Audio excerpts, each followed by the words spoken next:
Oke, baik. Selamat datang Pak Johan, Pak Wira, serta rekan-rekan dosen lainnya yang terlibat dalam mata kuliah saat ini. Pertama-tama kami mengucapkan terima kasih karena kesempatan kami dalam mempresentasikan proyek kami, yaitu proyek bernama Vaksinli. Next.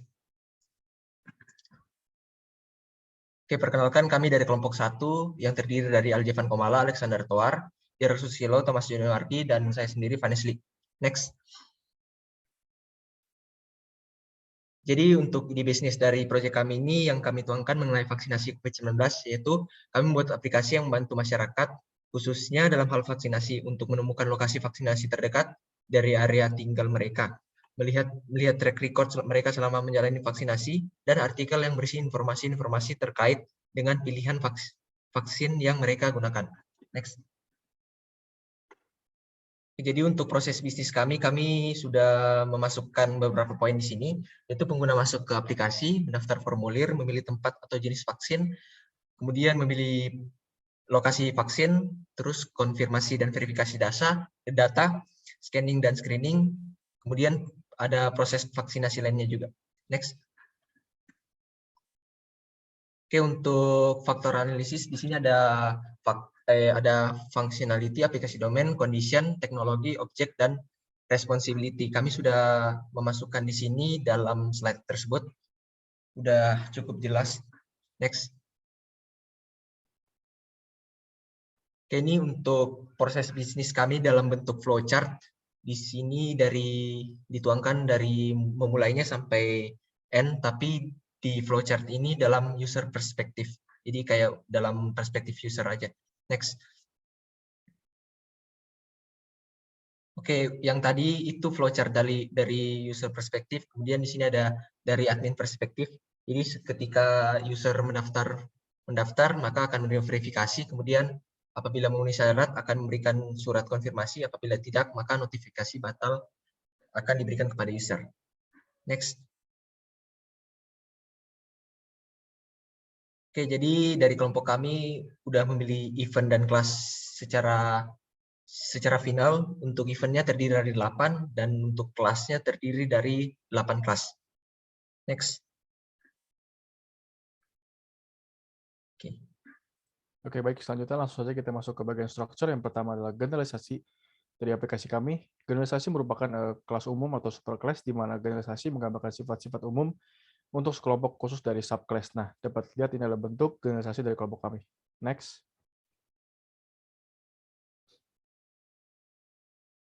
Nah, selanjutnya kita masuk ke bagian agregasi, dan ini adalah bentuk dari agregasi dari kelompok kami. Next. Selanjutnya adalah asosiasi. Nah, asosiasi itu merupakan hubungan yang tercipta antara sebuah kelas dengan kelas lainnya yang memiliki saling keterhubungan. Nah, ini adalah bentuk asosiasi pertama dari kelompok kami. Next. Dan ini adalah bentuk dari asosiasi kedua dari kelompok kami. Next. Dan ini yang ketiga adalah bentuk asosiasi kami. Next. Ini adalah bentuk asosiasi kami yang keempat. Next. Dan yang kelima adalah bentuk asosiasi kami yang terdiri dari admin, sertifikat, dan user. Yang selanjutnya adalah state chart diagram, di mana ini adalah bentuk pertama dari behavior. Bisa dilihat ini adalah state chart diagram untuk user dari aplikasi kami. Next. Nah, selanjutnya ini adalah state chart diagram dari dokter pada aplikasi kami. Next.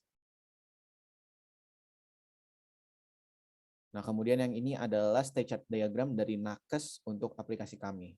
Oke, langsung next. Nah, kemudian di sini ada untuk lokasi dari aplikasi kami. Next. Nah, selanjutnya ini adalah state chart diagram dari sertifikat vaksin kelompok kami. Next. Nah, kemudian yang ini adalah state chart diagram dari jenis vaksin pada sistem aplikasi kami. Next. Kemudian ini adalah state chart diagram dari jadwal pada sistem aplikasi kami. Next. Nah, ini yang terakhir adalah administrator atau admin. Di sini adalah state chart diagram dari admin tersebut. Next.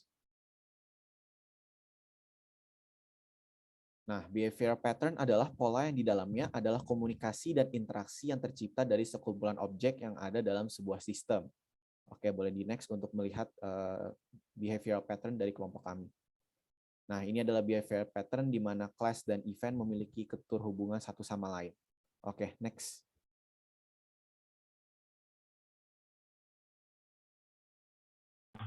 Ya, kemudian kita masuk pada bagian usage and function. Next. Ya, seperti dapat kita lihat di layar bahwa ini merupakan use case diagram dari kelompok kami. Sedikit penjelasan bahwa seperti contohnya user dan admin, bahwa tanda panah user berada pada di luar kotak, dan sedangkan admin tanda panahnya masuk dalam event di dalam kotak, yang artinya bahwa user di luar kotak, bahwa user ini dapat mengakses seluruh event yang ada di dalam kotak, sedangkan admin hanya dapat mengakses verifikasi data saja. Begitu pula dengan diagram yang di sebelah kanan. Next. Kemudian kita masuk ke bagian function, di mana terdapat complexity atau tingkat kesulitannya dan tipenya. Di mana complexity-nya itu terdapat simple dan medium saja pada function aplikasi kami ini, dan tipenya itu terdapat compute, read, dan update. Next. Kemudian ini merupakan kriteria table dari kelompok kami, di mana dibagi menjadi 5 level, yaitu very important, important, less important, irrelevant, dan easily fulfilled. Next. Nah, kenapa kami menggunakan client server architecture pattern? Pertama, saya ingin menjelaskan bahwa Vaccine.ly, aplikasi kami ini merupakan aplikasi vaksinasi yang memiliki flow user dan admin, di mana keduanya memiliki ketergantungan atau terintegrasi dalam sebuah server. Dengan menggunakan model arsitektur client server ini, kami dapat dengan jelas membagi batasan fungsi fitur yang disertakan dalam aplikasi Vaccine.ly ini. Next. Nah, ini merupakan class diagram dari aplikasi Vaccine.ly. Next.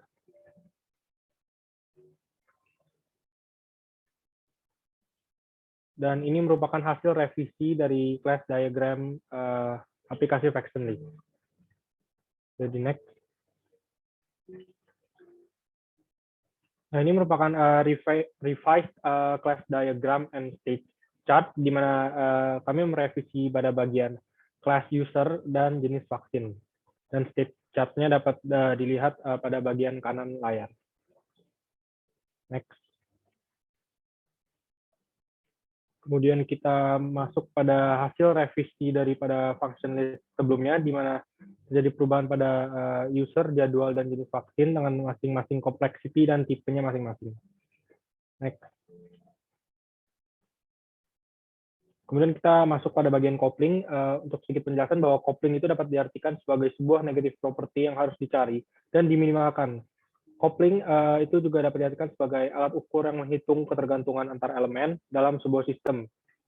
Jika ketergantungan yang tercipta antar objek semakin besar, maka perubahan yang terjadi pada bagian desain dapat menyebabkan perubahan di bagian yang lainnya juga.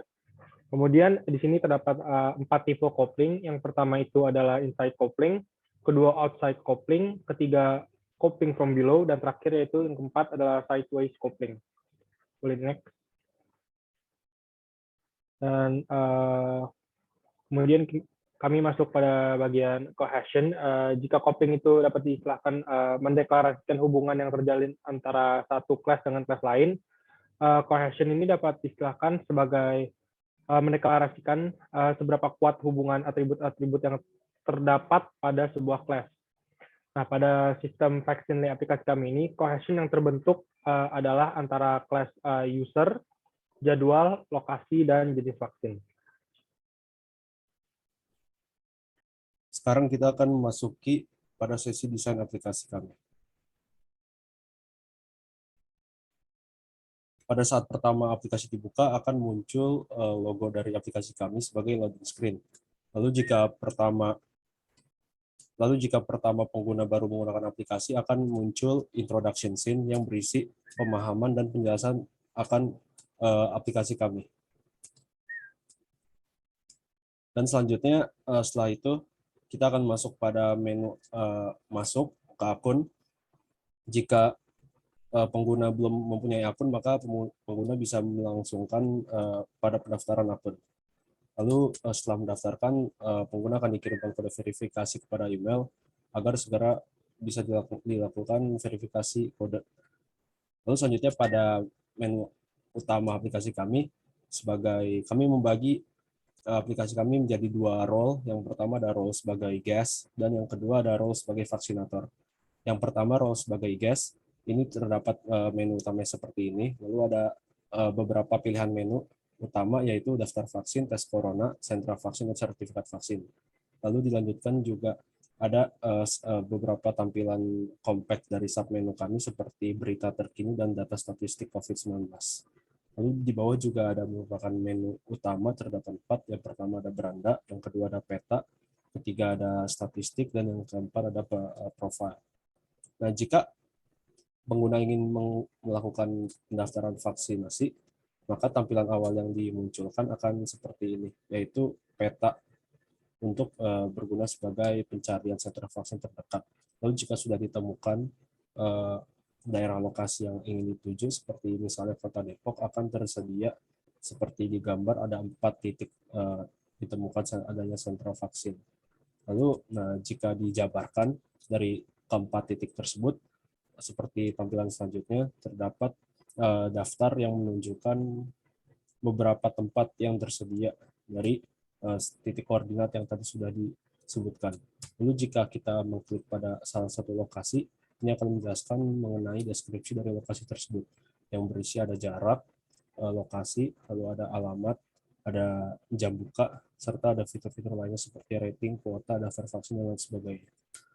Lalu selanjutnya jika kita ingin mendaftarkan di suatu lokasi ini, lalu akan muncul syarat dan ketentuan sebagai persyaratan untuk sebelum melakukan vaksinasi dan harus disetujui oleh pengguna. Jika sudah melakukan syarat dan ketentuan, maka bisa pengguna langsung melangsungkan pendaftaran vaksinasi. Langsung pendaftaran vaksinasi ada 4 tahap, yaitu yang pertama pendaftaran vaksinasi, lalu ada pelengkapan biodata, cek ketersediaan vaksin, dan konfirmasi data. Lalu setelah itu pengguna sukses atau gagal di salah satu data yang telah diinput. Lalu jika sudah terdapat menu cek sertifikat vaksin telah disediakan, pengguna bisa mencetak ataupun mendownload sertifikat tersebut dari aplikasi kami. Lalu yang kedua, menu utama yang telah kami buat ini adalah sebagai role vaksinator. Pilihan menunya terlihat berbeda dari yang sebelumnya, ada daftar pasien masuk, tes corona, data vaksinasi, dan kota vaksin. Lalu pada tampilan menu submenu compact-nya ini berisi daftar pasien yang bertujuan untuk melakukan vaksinasi dan memerlukan evaluasi data dari vaksinator. Berikut adalah tampilan deskripsi dari evaluasi data pasien ini. Terdapat nama lengkap, NIK, dan lain sebagainya. Ini sudah terverifikasi langsung oleh sistem bahwa data yang tersebut belum digunakan dan dapat digunakan sebagai data untuk vaksin. Nah, dan peran vaksinator di sini adalah untuk menerima secara manual apakah verifikasi data oleh pasien ini dapat diterima dengan melalui tombol checklist ini atau ditolak melalui tombol silang. Sekian presentasi dari kami. Terima kasih.